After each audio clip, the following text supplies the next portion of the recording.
Terima kasih Anda masih menyaksikan Perempuan Bicara. Saya akan ke Mbak Asfi untuk tanya bagaimana hak asasi kita sebagai warga negara melihat bagaimana fenomena lingkaran setan pinjol ilegal ini sudah luar biasa begitu, Iya mengancam.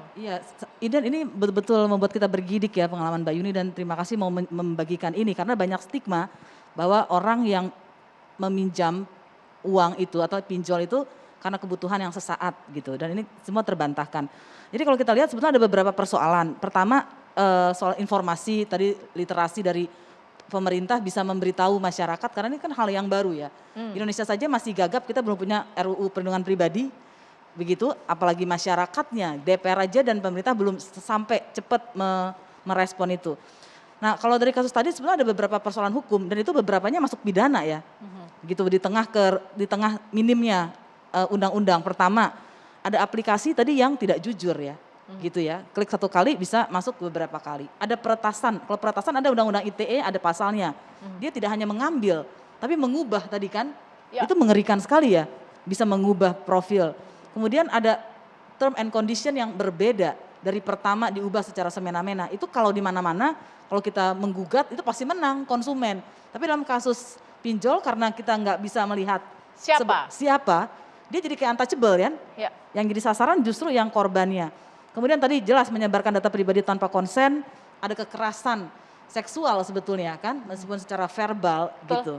Dan itu kalau dalam data-data LBH yang paling banyak mendampingi itu teman-teman di LBH Jakarta, ini muncul kekerasan seksual. Jadi ini bukan hanya dalam kasus ini gitu.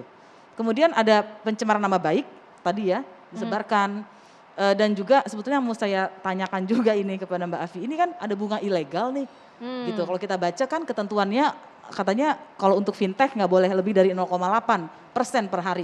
Kalau tadi dari 7 hari dari 7 juta menjadi 10 juta, itu udah berapa persen? Iya, betul. Gitu ya. Nah jadi dari sana kemudian kalau kita runut-runut ada banyak masalah, yaitu soal tadi yang soal bagaimana pemerintah bisa mendorong ada literasi media di masyarakat secara masif. Tapi ada pengawasan tidak hanya kepada yang resmi, tapi yang tidak resmi bagaimana gitu ya. Juga ada masalah penegakan hukum, karena seringkali betul tadi kalau orang pinjam itu di stigma, dilecehkan seakan-akan dia menggunakan sesuatu yang untuk yang tidak beres. Dan kemudian harusnya ada undang-undang perlindungan data pribadi. Tapi Mbak Asfi, sorry saya potong. Mbak Yuni sudah sempat lapor ke OJK. Hasilnya untuk minta diblokir, tolong kasih nama-nama yang melakukan pengancaman.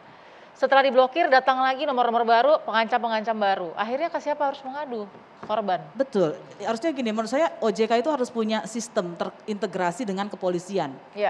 Gitu ya, meskipun nanti kita akan berpikir ini pakai penegakan hukum pakai undang-undang yang mana gitu. Tapi sebetulnya kan banyak ya, ada penipuan dan lain-lain, ada peretasan itu ada di undang-undang ITE gitu. Saya nggak mau sound desperate tapi saya tanya ke Mbak Yuni, ada nggak pengalaman sudah lapor ke polisi terus apa yang terjadi?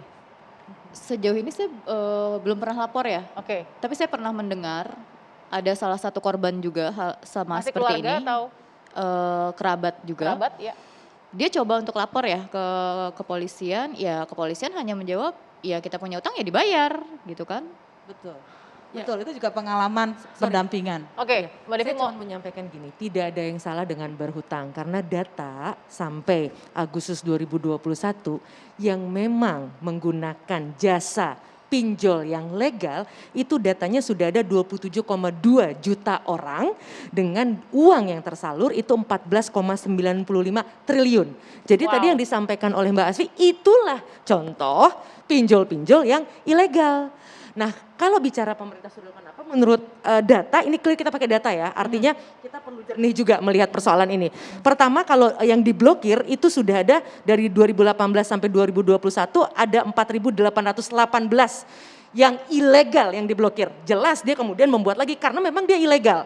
Lalu kemudian kalau pinjolnya sendiri menurut data OJK itu ada 3.365. Nah ini kesempatan yang langka menurut hemat saya untuk mendidik masyarakat. Kenapa? Kalaupun mau berhutang dan boleh, pilih yang legal karena satu, kalau yang legal itu dia ada model yang namanya penyesuaian hutang.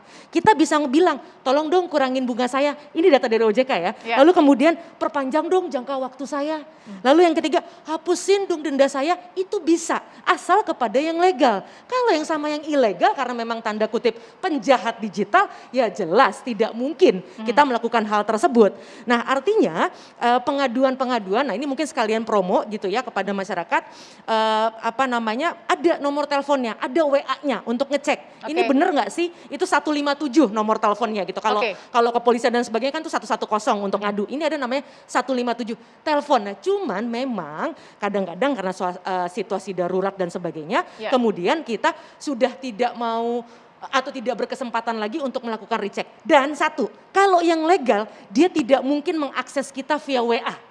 Karena mengakses data via WA saja dia sudah berani mengirim penawaran lewat SMS dan WA, itu artinya sudah ilegal. Ini data OJK. Jadi kalau kita warga, teman-teman masyarakat ada yang menerima itu, mohon stop. Karena itu pasti ilegal. Kita fact check yang legal. Pernah nggak masuk ke WhatsApp-nya Mbak Yuni ya pada saat mencoba yang legal?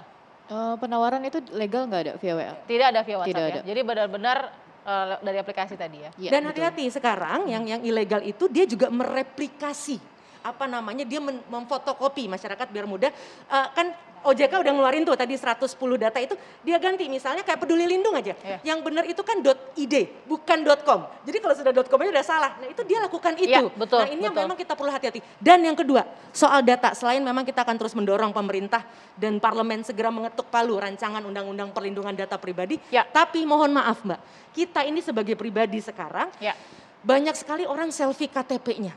Selfie NIK-nya, itu di mana-mana. Nah itu yang digunakan oleh pinjol-pinjol itu, dia tiba-tiba bahkan selfie nomor rekening. Dia enak aja yang ilegal tuh, dia kirim saja ke kita, kitanya seneng, aduh alhamdulillah dapat berkah, padahal itu adalah modusnya. Tapi apakah itu, saya mau ke Mbak Afi dulu ya. Tadi kan pertanyaan dari Mbak Asfi kan, satu permainan bunga ilegal, terus kemudian kalau memang lapor ke OJK, cukup nggak dengan blokir, ternyata mati satu tumbuh 1000 tuh. Jadi gini, di OJK itu ada Satgas namanya. Nah Satgas ini biasanya adalah menerima laporan-laporan untuk yang ilegal. Kalau yang legal biasanya ada perlindungan konsumen yang mereka nanti akan follow up terkait dengan yang legal gitu. Nah biasanya Satgas ini akan follow up dan biasanya akan melanjutkan di proses hukum sebenarnya gitu. Nah ini yang harus kita kawal terus gitu ya. Dan terlalu banyak mungkin, jadi OJK juga kan saking banyaknya kadang-kadang. Jadi overwhelmed, nggak teratasi gitu ya. Menurut saya ke depan sih harus mungkin ada cabang-cabang, tidak hanya di OJK pusat tapi di cabang-cabang harus diperbanyak satgasnya supaya lebih cepat menangani masalah ini. Karena masalah seperti Mbak ini banyak sekali sekarang terjadi. Terutama karena masyarakat tadi ya, edukasi terhadap apapun itu kadang-kadang mereka nggak mau baca tapi mau mudahnya aja. Itu juga kita juga kadang-kadang masyarakat kita yang harus juga diedukasi Mbak. Terus nggak pernah lihat bunganya berapa, tiba-tiba tagihan banyak ya. Kemudian kita punya kemampuan bayar berapa, itu kan juga perlu. Jadi kita yang harus sadar diri bahwa berapa kemampuan saya bayar ya. Terus saya jangka waktunya berapa. Jadi planning terhadap diri sendiri atau keluarga itu menjadi penting agar juga tidak gampang untuk terhadap penipuan ini gitu. But I have to say Mbak, mungkin dalam keadaan yang normal, tidak under pressure, tidak dalam di bawah tekanan dan kondisi sakit begitu, mohon maaf ya Mbak Yuni ya, kita bisa berpikir jernih. Tapi dengan sebuah kondisi seperti Mbak Yuni ya, pasti akan sulit untuk memenuhi persyaratan-persyaratan tadi karena sudah dikejar waktu untuk survive gitu. Saya akan kembali lagi untuk bertanya kepada perempuan-perempuan di sini yang luar biasa tadi perspektifnya, sesaat lagi tetap di Perempuan Bicara.